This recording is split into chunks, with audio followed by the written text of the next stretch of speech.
Good evening, everyone, and welcome to Brown Faces, Green Spaces, Rethinking Equity in the Outdoors. We are so excited to welcome you to our panel this evening, featuring outdoor activists and leaders. I'm Kailani Acosta, and I'm a fourth-year PhD student in Earth and Environmental Sciences at Columbia.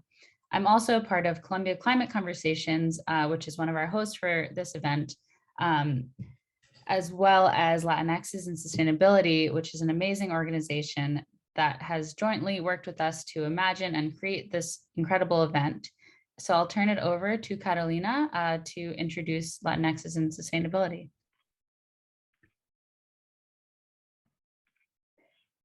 Thank you. Good evening, all. I'm Carolina Ramos, and I'm the Sustainability Coordinator for Jersey City, New Jersey. I am also a board member of Latinxs in Sustainability, which was established in 2017 by our founder, Cristina Garcia. Our goal is to establish and facilitate pathways for underrepresented and under-resourced Latinx communities in an effort to diversify the sustainability workforce.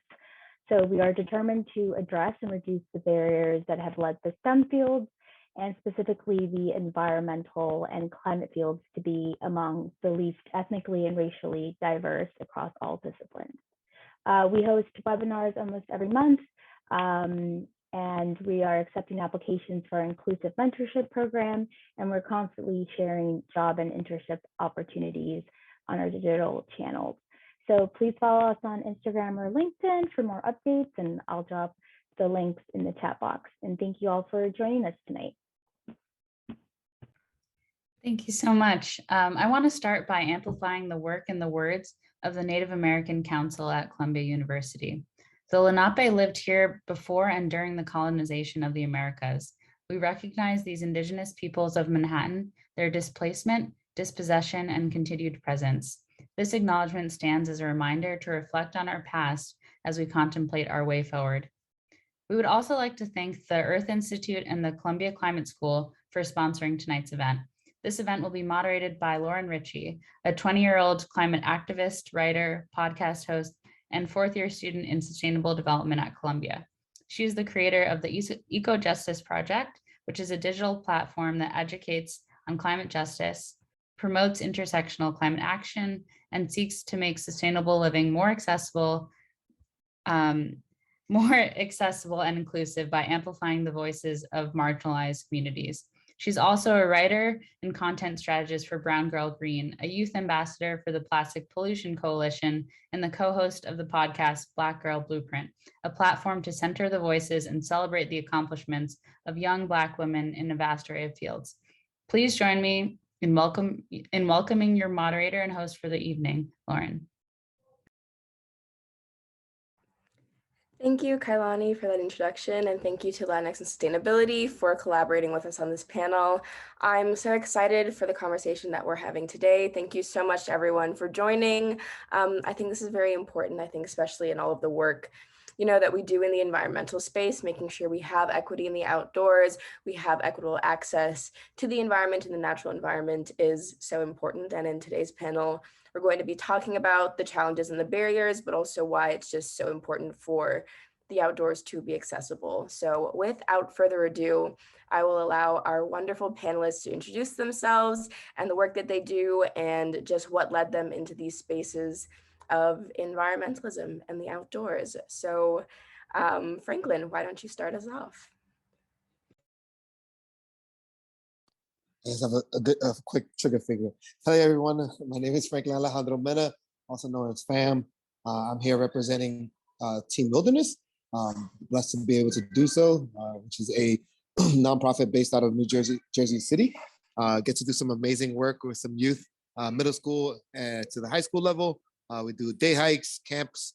I'm really excited. I also represent Young Mastermind Initiative. That allows me to do other amazing initiatives with young men. Thank you for having me. Thank you so much. Nigel? Hi, I'm Nigel. Speaking with you from Milwaukee, Wisconsin. The territories that I'm calling you from is the Kickapoo, the Menominee, Potawatomi, and a couple of other territories as well. On top of the science that I do as an Arctic ecologist, I'm currently employed as a postdoctoral scientist with the Woodwell Climate Research Center as part of the Polaris Project. And essentially what we do is we engage students from diverse backgrounds to work on the most pressing questions related to climate change through science in one of the most vulnerable environments, the Arctic. I'm really happy to be with my co-panelists and to speak with everyone as part of this conversation on equity in the outdoors. Thank you. Carolina? Sorry, Claudia? Hi, everybody. Very happy to be with everybody here. And again, my name is Claudia. I am from the Andean diaspora, was born in Peru, and I migrated to Paterson, New Jersey at the age of 7. I'm also here with you from Jersey City. Shout out to Team Wilderness. They do amazing work over there.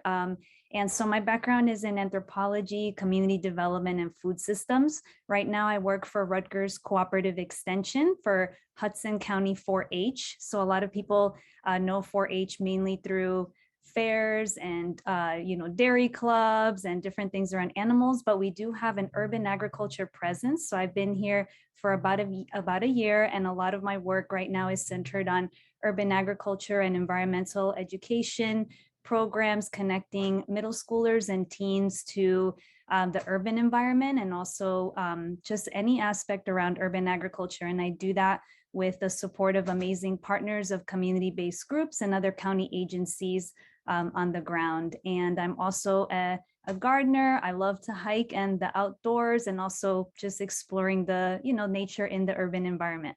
Thank you. Thank you, Claudia. And Efrain?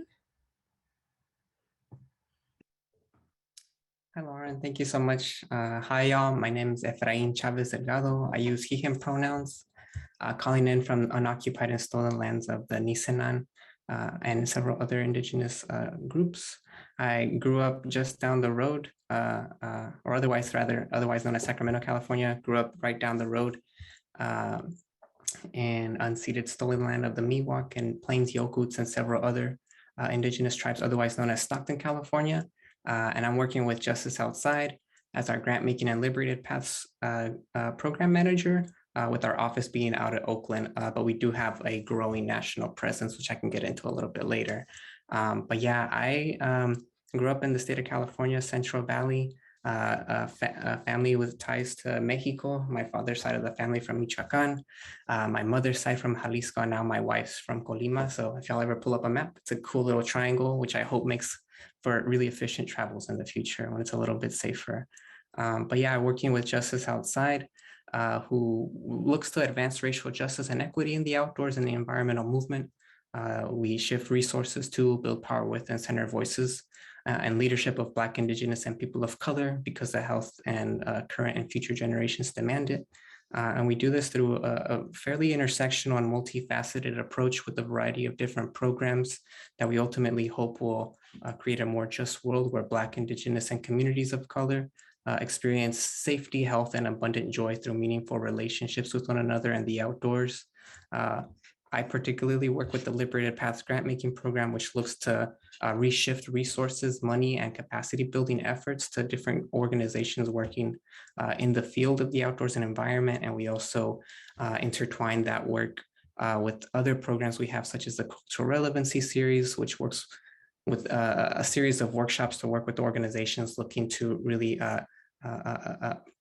work on their growth edges as they look to really cultivate powerful and dynamic learning communities within their orgs. We have training and support where we work with organizations one-on-one to really promote and steward anti-racist frameworks within their own ranks, to other programs working with folks of color like the Rising Leaders Fellowship or Outdoors Educators Institute, which works to build up real hard skill sets, really an introduction or mid-level career folks working in the outdoor and environmental fields through a cultural relevancy lens. And yeah, I'll dive into it more, but I'll pause there. Thanks so much, Lauren.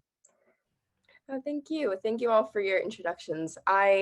Let's just jump straight into it. I think a big part of the reason why this is such an important conversation and in my thinking, when brainstorming this panel, is that there are a lot of stereotypes when it comes to the outdoors and when it comes to who spends time in the natural environment, who is, the poster child for hiking and spending time outside. And I would just love to hear from each of you just more about your experience working in outdoor justice and being at the front lines of doing this work. What are some of the stereotypes and misconceptions that you've encountered, even, with the misconception that people of color don't even care about the outdoors is something that gets spewed around very, very often. So just even thinking about diversity and representation, or how people of color are overlooked in conversations about the natural environment. Just to ground this conversation, I'd love to hear from you guys about that. I'd love to start that. So being a kid from Dominican Republic, or Haiti, or better known as Haiti, my family, I identify as two-spirited. So my family comes from a land of farming or land of nature. But I grew up in New York. I'm a Brooklyn kid. So being that I'm a Brooklyn kid, it wasn't really a thing for us to go outside. It was the thing to go outside, but it was the concrete jungle always. It was never a thing to go in the trees, right? That was one of the things like, nah, there's bugs, bro. You don't go up in there. Or the worms, nah, we ain't doing that. So that was a lot of the communication that was told to me when I was a young age. So as I grew into the things that I actually enjoy and that I love, walking is one of the things that I really enjoy and love to do. But as I grew even older, I figured out, oh wait, I can walk outside around these amazing trees and absorb this amazing energy that's around me. But the kids I work with, right, they come from East New York and Brownsville, born and raised. I am from there. They always tease me, Mister, nah, that's a white thing. I don't know what you're talking about. That's not something you do. Oh, why'd you go over there? Like, first off, because our ancestors are from there, right? Shout out to the Lenape people who represent the tribe that got colonized from the New York area. And it's so important to me to see when I got my first experience, right? I used to work for middle school kids. And when I got to take those middle school kids that turned into high school kids, by the time I was able to get them free programming with my organizations that I work with, it was a beautiful feeling where about 2 or 3 months later, when they were there, they were like, this is too much. I can't do this. It's not something I can do.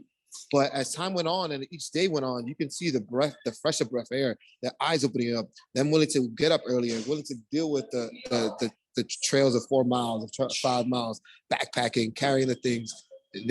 And then 6 months later, when I got an email or a text message from one of the youth that I used to work with, he told me that experience changed my life. It changed my life because I didn't know I can do something like that for myself. And it changed my life because it also gave me an opportunity to explore something that I've never explored before. And now I meditate more. It keeps me more balanced. I go outside more. And especially for youth within this age group, within this generation, the habit of being inside is just a thing. Where I think my generation, I'm a 80s baby. Well, we went outside, did a lot more manhunt and stuff like that. I think that's a really important factor moving forward for us to continuously represent those youth that can see that Black folk are folk that love and enjoy the outdoors. That's for where we're from, who we are. That's what I'll stop there.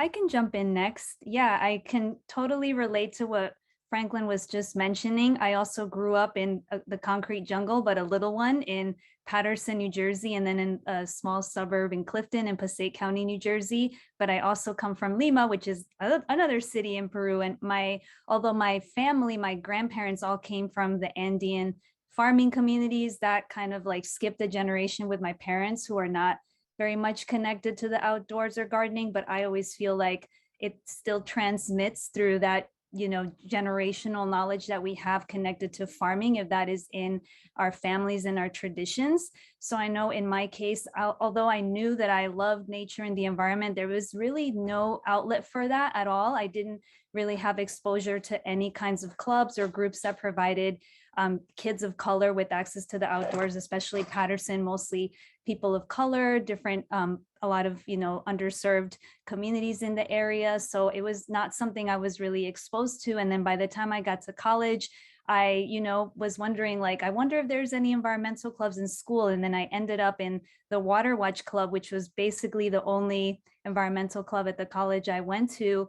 And then we did a lot of work on watershed and environmental education with youth. And that kind of brought me to be really interested in the environment, the urban environment in particular, and how to conserve it and get people of color interested. And over time, I kind of got interested in urban agriculture and community gardening. And, over time, I also thought about just how people of color are invisibilized in terms of their connection to nature, especially, we gave the land acknowledgement and talking about Indigenous people, there's a complete erasure in the narrative around nature and the outdoors about the relationship between Indigenous people and how they stewarded the land and they shaped and cared for it over a millennia with, sustainable practices, as well as how Black, Latinx, and other people of color engage with their environment in terms of their deep knowledge in hunting, farming, fishing. All of these different narratives are erased when we think of nature as the other, you know what I mean? Like this very Western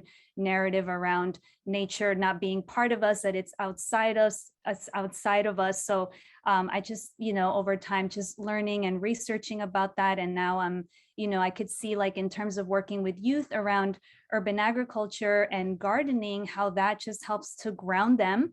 And thinking about, doing something that's for self-determination and really thinking about skill and leadership building, how to, improve whatever issue is happening in their community and being those, implementing those solutions themselves. So I think, and we'll get into this more a little bit later, but just rethinking about like what is considered the outdoors, right? Like really problematizing that narrative around like what is nature, because everything is nature. We are also nature, so yeah, that's just a little bit about how I got into that.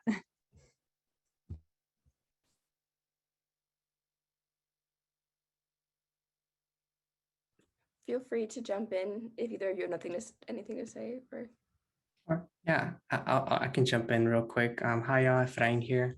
I think I heard a couple of questions in your pitch to us, Lawrence. I'll try to get all aspects of it. Let's see. So I think getting into the outdoors and environmentalism. I grew up in Stockton, a lot of agriculture around that city. I grew up with a lot of with a large campesino or farm worker family. I went to school from about preschool all the way up to 8th grade. Out in the cuts is what we used to call it. So we were just surrounded by agriculture, rotating crops. And then eventually was lucky to go on some backpacking trips later on in high school. And so I think those experiences in my early childhood kind of is what gave me an affinity for the outdoor space. And so it was kind of just part of my day-to-day. And then just later on had a lot of opportunities to really dig into it, both at the university in a variety of different roles. And ever since I've been plugged into it. But I think I also heard you, Lauren, kind of asking a little bit about maybe certain stereotypes and or like how I feel Black, Indigenous, and people of color are overlooked perhaps in conversations related to nature and the outdoors. And I think one thing I've slowly been learning, I'd say, in my approach to thinking about this question is, how do we think about this through a systemic lens where there is true, authentic reshifting of power and decision-making when it comes to conversations around the outdoors? I think typically when there's an overrepresentation of white folks or non-BIPOC communities in organizations, agencies, whether it's government, nonprofit, there's policies, there's programs that are designed and brought into our communities that impact our communities that don't align with the true needs, and in many times can sometimes even cause more harm than actual benefit to our communities because these efforts are being developed from an assumed position of knowing what BIPOC communities need, right? And I think that's proven time and time again is not an effective approach and not one our community wants. At least I'll speak for myself and many. Lastly, so I can give you a quick shout out at Nigel, I think it also gives hints, kind of the framing of this question gives hints of almost making space for the centered conversation around like this conversation of nature and the outdoors needing BIPOC folks to be invited to it. I think that inherently almost makes the conversation or nature and the outdoors a white thing, and that we have to adjust, and the spotlight has to be reshifted still to whiteness, as opposed to what if the conversation of nature and the outdoors as something inherent in BIPOC communities and history? Why don't we just reshift the attention to that spotlight, right? And so I think that's how systemically we can at times be overlooked. But would love to hear from you too, Nigel. Yeah, thank you for that. My interest in outdoors, I remember vividly an 8-year-old being heavily invested in the Nature Channel and National Geographic. And that's probably my avenue into really loving the outdoors, like many people who grew up in the built environment or urban areas. And I just remember that fascination being met from my family with a lot of caution, and in particular, the wisdom or what was being conveyed was, it's not necessarily the outside that is scary, but the humans who are interacting with other humans in those spaces, which is very scary. And there's a lot of historical context behind why people of color, why people from marginalized backgrounds, why people of the global majority have that caution and spread that wisdom amongst other folks. And so that interest in nature through National Geographic led me to my bachelor's, which I did at the University of Wisconsin-Stevens Point, which I found my love for doing research in wildlife ecology. It has led me all the way through conducting my PhD as well in Arctic ecology, where I most recently finished my dissertation at Denali National Park, which is in the interior of Alaska. And one of the things that, and I'm going to speak from personal experience, and this is an experience shared by many folks who enjoy the outdoors, is there seems to be this credibility gap. And this is related to proving that we belong in those spaces. And this has been articulated in different ways by some of my co-hosts in their introductions. And so I want to reiterate, I'm thankful to be a part of this conversation, because often the conversations about this credibility gap is about proving that we belong here.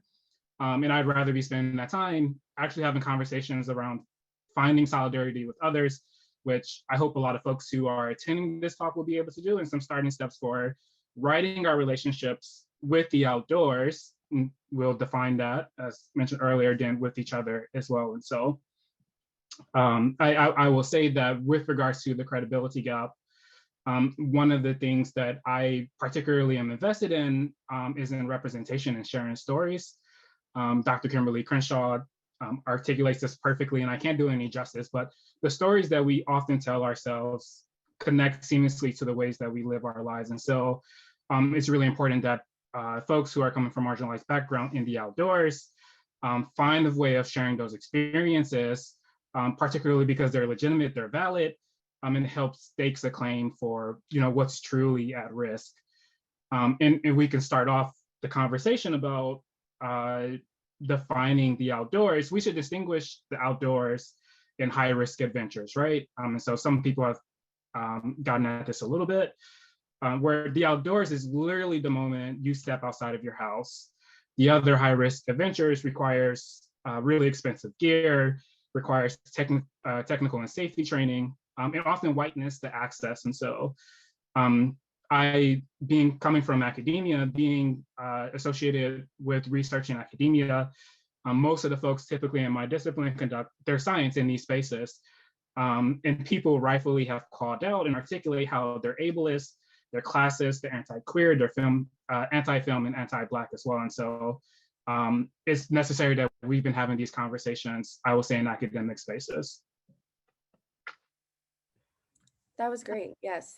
Thank you, all of you. I think you've all made such insightful points, and you've already touched on so many of the questions that I was going to ask anyway. But I think I really want to focus on this point that you've been bringing up about credibility, or this point about, trying to have to prove that we belong in these, nature-focused spaces, and kind of ignoring that this is what our ancestors have been doing for years, or this is what sustainability and what, connecting with the natural environment has looked like in these communities for generations. And I think kind of on that topic, and also on the topic of action and steps for overcoming these barriers. I would just love to hear more of you also, from each of you, especially for, the sake of clarity for our audience who may not be as familiar with, the ways or the barriers and challenges to people of color spending time outdoors, or even the intersections between climate change, environmental justice, food and housing justice, and,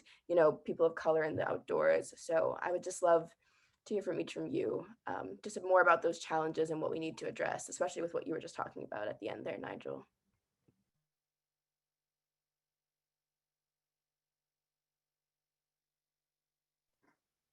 Does anyone want to take it, or should I just? Sure. So I think one of the things that I think is mandatory to bring up is like there's a such thing as post-traumatic slave syndrome, right? We are in these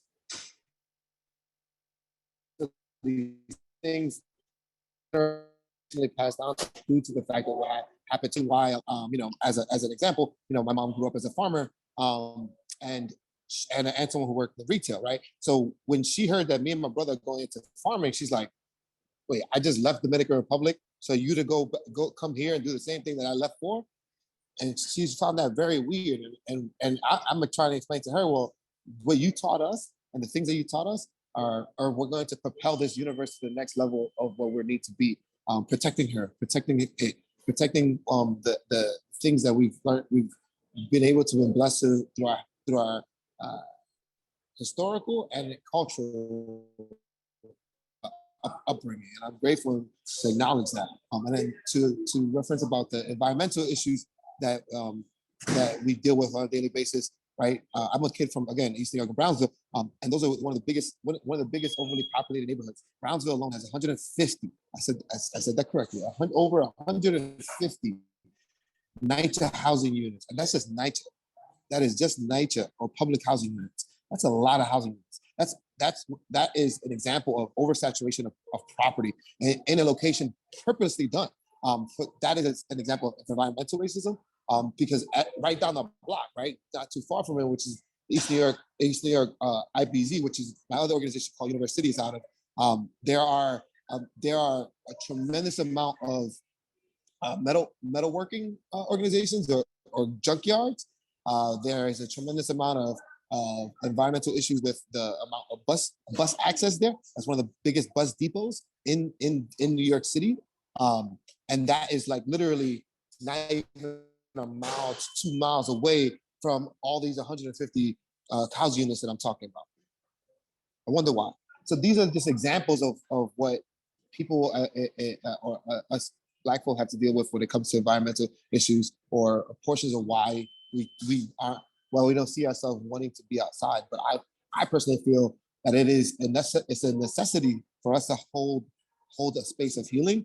And there's no other place best to hold places of healing than the outdoors, than the Mother Nature. As in my opinion, we are one with her, she is one with us. So if we are hurting this beautiful thing that we call Mother Earth, then that we're hurting ourselves.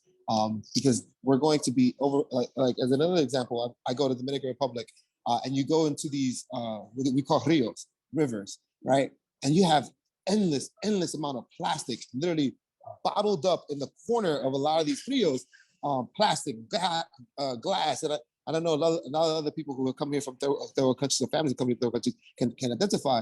Those are just examples of, again, environmental things that we allow ourselves to do and get into a bad habit of doing because we've been Americanized or Westernized for various reasons. Examples of what happens when we allowed ourselves to be basically microwaves or to have that instant gratification and not taken through the time or the work that's needed for Mother Earth to allow it to grow into what it can be. But I'm gonna stop there so let my other panelists to answer your question. Thank you.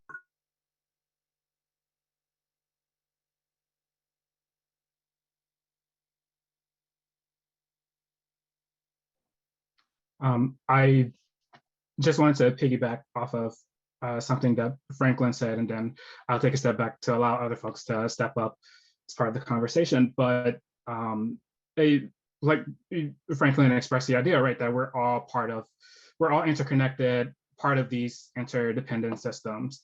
And this relates to the acknowledgement that everyone should have access to safe green spaces, not because the outdoors improves everyone's health, but because we're part of it. In a lot of ways, our failure to act in accordance with that knowledge and what a lot of us know to be true has led us to the imminent threat of climate change. So that's going to be related to another question that's coming down the line. Sorry about that. But also to the more than human world, to the environment, and our relationship with other species. And so this is a lot of wisdom gleaned from a lot of our own elders across different cultures, that we are created, defined, and sustained by our relationships with each other and the natural world. And the logics of white supremacy, the logics of colonialism, logics of capitalism, and the accompanying structural inequalities have really fractured and disrupted what those relationships with the outdoors and with nature has been. So I just wanted to piggyback and add that in there. Yeah, so I can jump in.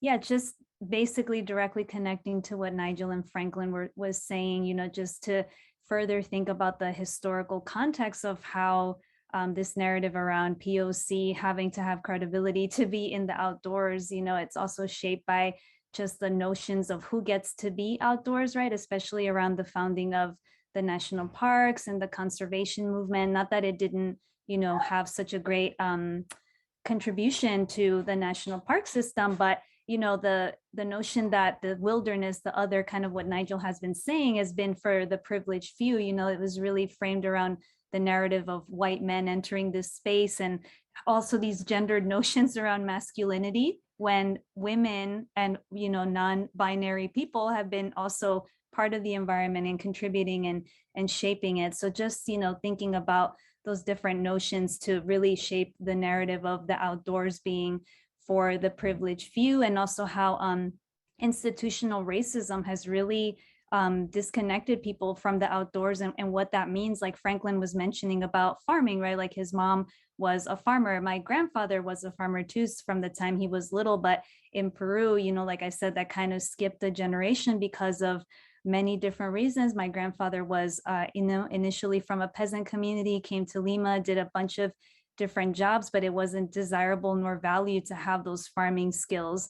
But coming back to here in the United States, thinking about in our urban environment and communities of color, especially like what Franklin was describing with, redlining and communities not having direct access to the outdoors, that has been really shaped by these policies at an institutional level in the United States. So, there's not a lot of green spaces, nor is it easy to get to. And there's not a lot of, not only that is there not a lot of access to green spaces, but also being able to just go outside and grow food and have these safe green spaces like Nigel was saying. So, and I know this question might come later on, but really rethinking that, how we can have people of color feel more comfortable that they belong to, they are part of nature, they are part of the outdoors, just having that knowledge of knowing where your food comes from, being able to grow a carrot, a tomato, that is also part of having a relationship to the environment and the outdoors.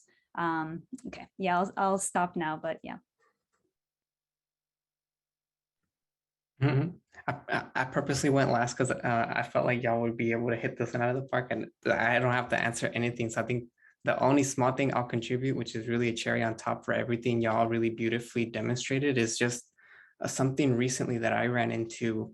Shout out to one of our board members at Justice Outside who works at the Trust for Public Land, folks who have been doing really amazing work surveying across the country, some of the larger medium-sized cities to really get down data to quantitatively demonstrate the inequity of green space access across gender and economic lines. And so I'll drop it in the chat for folks. It's called the Park Score Index. And so it essentially takes everything Franklin, Nigel, and Claudia shared in terms of the disproportionate access or disproportionately less access for the outdoor safe spaces for BIPOC communities, juxtapositioned with the overrepresentation and abundance of green safe spaces in white neighborhoods.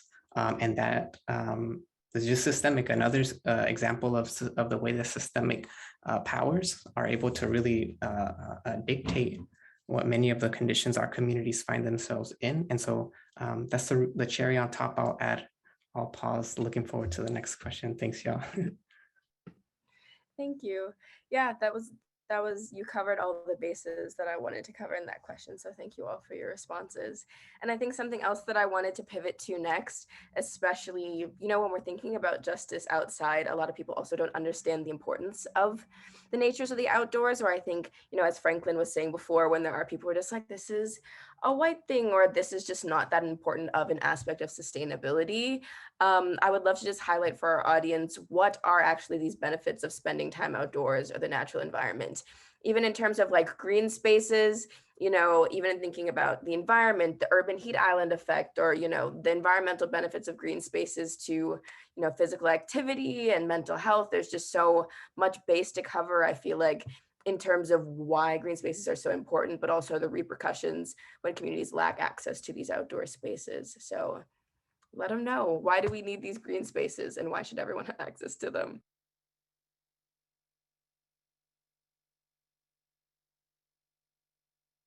Don't answer all at once now, come on. Sure.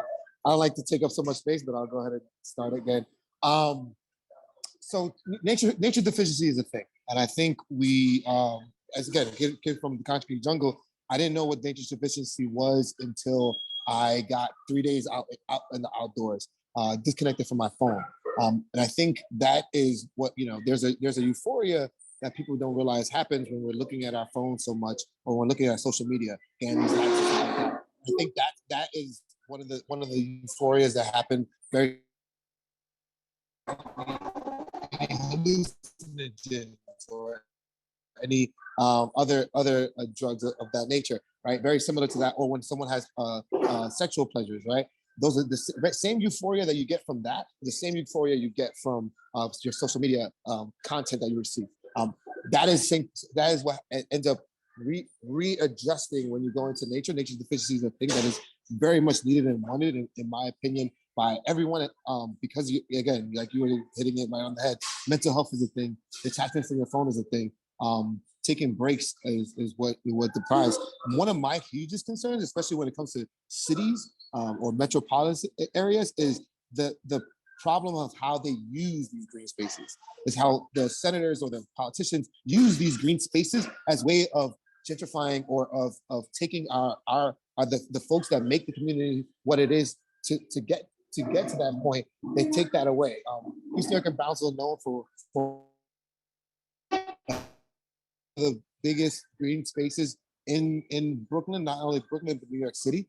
There's so many there's community gardens or there's open parks and stuff like that. And one of the concerns that we're having now is that Broadway Junction, for those that don't know, occupies about 100,000 folks in that area, in the East New York Brownsville area, daily, y'all. And one of the things that we've been arguing as a community is like we don't have sufficient lighting over there. Where there's parking lots that are being abandoned buildings, abandoned parking lots, abandoned cars, not unaccessed stuff, and even though we've been arguing this for like 6 years, 7 years, 8 years now, the only time that the government has been moving on these things is when a developer, particularly private developers, have access to these lands and are now looking to redevelop these lands. And then, oh yeah, while we're doing that, we're going to provide you with a park. Oh, while we're going to develop this area, we're going to provide you with some more lights. Or while we're developing this area, we're going to provide you with a little bit more access to your train station. Why is it that we have to wait for that? Why is it that our government allows that to privatize and to dictate the capitalization of their people before they put profit over people? And that's one of my hugest concerns when it comes to green spaces, is that it is important, extremely important and needed for our community, and there's huge amount of benefits. But I don't enjoy the fact that when the colonizer uses those things as a way of being able to now manipulate that area for their benefit, to then push those same people that created that amazing area to then benefit. And that's what potentially has happened in multiple areas. I know that these amazing people can talk about it a little bit more, but I look forward to hearing their answers because you guys are dropping some gems. Thank you.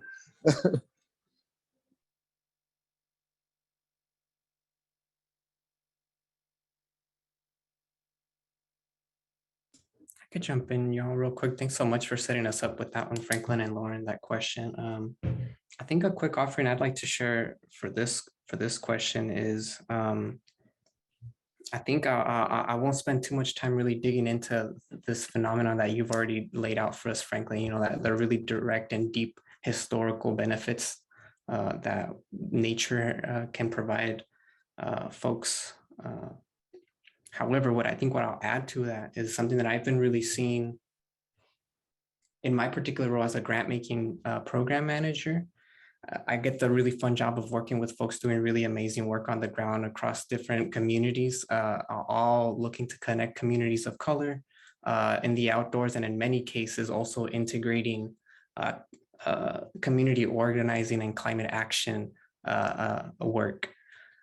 A lot of that with the backdrop of time in the outdoors in a safe, curated way, which from my perspective has now liberated paths. We're entering year number 3. We're 2 years deep with about 52 different grantee partners across 5 different states. And there's just so many different amazing, authentic, and high potential organizations, initiatives being developed by folks of color who are being given the power and autonomy through our grant making program to do what they want, to seek out authentic, community-centered solutions to a lot of the climate issues that they're facing, while also being able to benefit and reap the benefits of being out on a hike with their community in a safe way. And so I'd say it's also, in addition to us benefiting those personal, health, emotional, and environmental benefits, it's also really amazing to have space that's safe for folks of color to engage in solutions, because this issue is not going to go away anytime soon. And I think, at least from my perspective, working with folks on the ground, allowing folks the autonomy to have a safe space to come up with solutions is really critical. Agreed. I can jump in here. Yeah, I definitely agreed with everything that's been said by Efrain and Franklin. I think coming back to the concept of community gardens, and also definitely uplifting what Franklin said about, you know, really problematizing what happens to these green spaces as gentrification takes over. But I'm thinking in terms of, I used to work at with the amazing team of Green Thumb in the Bronx, actually. And it was a really beautiful experience working with the Bronx gardeners. I was there for around 3 years, and it was just really amazing to see how over decades they had shaped the spaces so beautifully, truly like blighted areas. They got together, organized themselves, people from their community, to just really reshape the space and you know, what it can contribute to the area. And it was really cool to see how it had changed over time, and how, you know, people continued to have it be like a gem of the community. So I think in addition to those mental health, environmental benefits, I also think of it in terms of the cultural relevance, like the cultural heritage component, because thinking about community gardens in urban spaces, right? Again, coming back to that theme of nature being all around us, being as soon as we in our house, as soon as we step outside, like the benefits of community gardens in connecting people to their cultural heritage, whatever age they may be, you know, it really brings the diaspora together, where people can continue with their, you know, kind of shaping their traditions, passing it on to the younger generation. And I think that really brings a sense of ownership to the community, and really bringing people together. Yeah, and I don't have a critical lens to apply this question. Everyone has already beautifully done that. But from my own personal experience, which I hope other people can relate to, is I feel like a much more well-adjusted person for intentionally being outdoors and spending time outdoors. I have a dog, so I'm forced to walk down, you know, at least a couple of times a day. And in those moments when I'm outside, I really feel connected with my body. I pay a lot more attention to, am I as stretched as I need to be so that I'm moving fluidly through this environment? I get much more headspace because I'm often disconnected from my computer, disconnected from my work, disconnected from other personal issues that may prop up. And so there's a lot of beneficial personal reasons that manifest in a lot of different ways for many different people. But overall, I just feel more well-adjusted for having and spending that time outdoors. Thank you all. Yes, I agree with those personal experiences. I definitely feel the same way. Just a little bit of sunshine is all that it takes to improve my entire week. So I'm with you all on that. I think with about 10 minutes left, we have a couple questions in the Q&A. I know time always flies so quickly, and I want to cover as much ground as we can. But I think one of the questions that we can start with, there's a question in the chat specifically for Claudia, but anyone can jump in briefly, but more about policies at an institutional level, I think is something that we can talk about, especially, bringing this conversation to a close. What changes need to be made? What can government leaders or institutions learn from the community organizing and the cultural importance that we've been talking about? And just in terms of what we want to see for equity and inclusion when it comes to the outdoors in the future at an institutional level.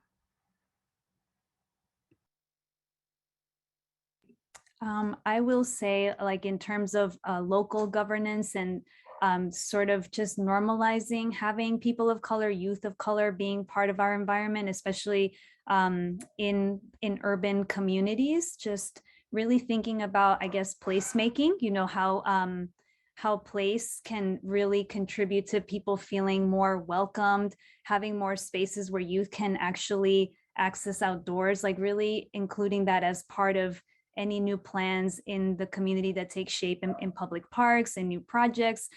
For instance, right now, I can just highlight a program that I'm doing with this amazing group of birders called the Feminist Bird Club in Jersey City. They're partnering with me in 4-H to do a youth birding club. And we're gonna be going to local parks in Hudson County in Jersey City, but just, these different types of small initiatives to just build it in to youth education and any new projects that come up. I know that that's not a concrete policy, but it's sort of like low-hanging fruit that can be done with just a little bit initiative, not too much funding, and just thinking about inclusivity in that way.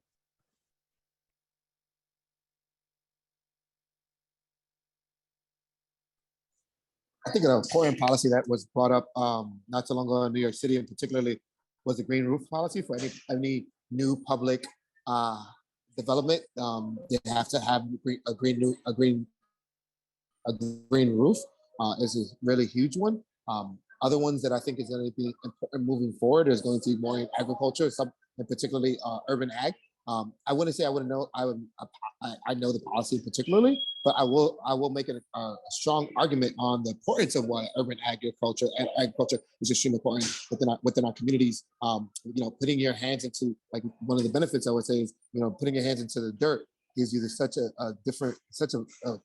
fresh breath air, and it allows you to really go deep inward, and gets you to feel a little differently. We had various times where we had youth work within the day hikes, or within working in the farming aspect that I've done. The days later, they said just the embrace of how much change it had, how they feel about how that hard labor or that labor that they were able to put, that time and attention they were able to put for themselves into the ground, or see that seed go into what it is, into a plant, really help them see themselves or see something grow and be able to, like, really have peace with something, which is really important to me. And I think another policy is going to be really important is the MORE Act, which is the policy concerning marijuana and the legalization of marijuana federally. A lot of us know but the story about marijuana and why it was criminalized in the first place. I don't really need to go into that, but I will go into that it is extremely important to advocate for it, to advocate for cannabis, for our, not just for the benefits of those that have been impacted by the war on drugs, but also the factor behind that, the medical benefits. Medical benefits are huge, amazing in cannabis, and because of the fact that the federal law is in place, those due diligence and those research cannot be done by amazing people like in Columbia University or other amazing universities that can do this type of research that is needed. Mega Everest has an amazing program going on for cannabis too. As someone who, again, is an urban farmer and also does work outdoors, I think it's extremely important to support some of those particular policies and those particular laws that are going to be coming up very soon for us. And I will add to that, speaking from my perspective in academia, and this is related to what Claudia brought up, right? Like how is policy impacted in such a way, or how is it construed in such a way where the communities who are most harmed by climate change or environmental inequities, like their values, their cultural beliefs are centered.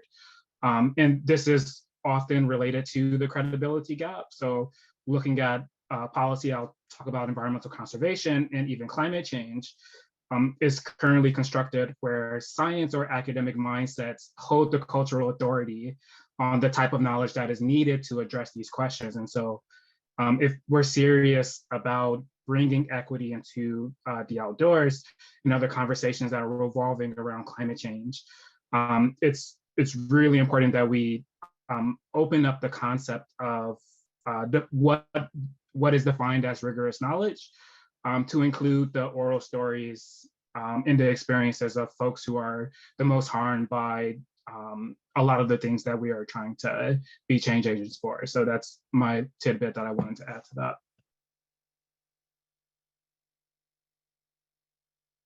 I'll quickly reference policy examples that I think I've admired for the last couple of years related to the outdoor equity funds in a variety of different states, including California, New Mexico, and I believe Maine. There's likely a few others. Develop these funds to build, design green infrastructure through an equitable lens. And I think that's key equity. That word has been coupled and tied to conversations with critical race theory and this hesitance, and I'd say just denial of whiteness from releasing power.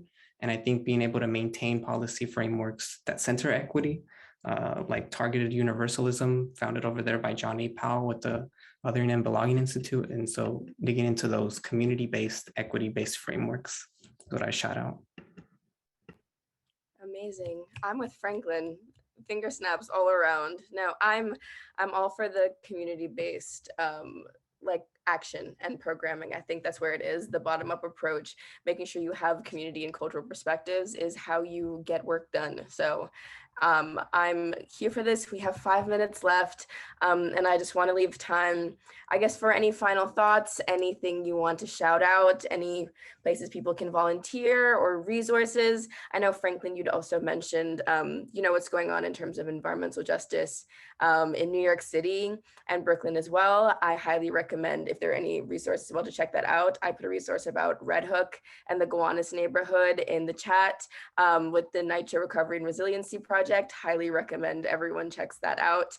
And yes, anything else, any final thoughts? I cannot thank you enough, but 4 minutes, 1 minute each. Go ahead. Thanks so much, y'all. I'm gonna take a quick moment to put a shameless plug. Justice Outside is hiring, y'all. There's a few roles online. It's a really cool org led by a bunch of women of color who are getting shit done. So yeah, please visit Justice Outside, follow us, give us a like, and spread the word for folks interested in getting involved in the work.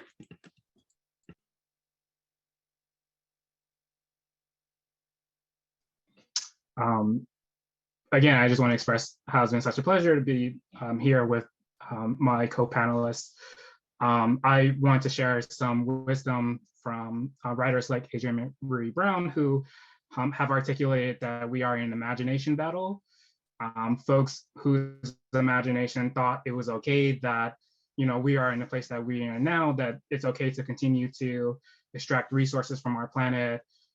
It's okay to disenfranchise people from their environmental cultural beliefs and practices.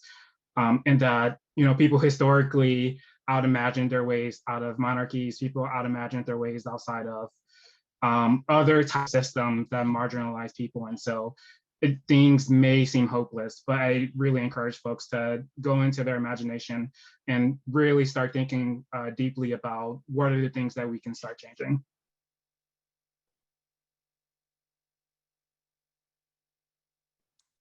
I guess for me, final thoughts, I'm just so honored to be here among everybody. This has been such an amazing, fruitful conversation.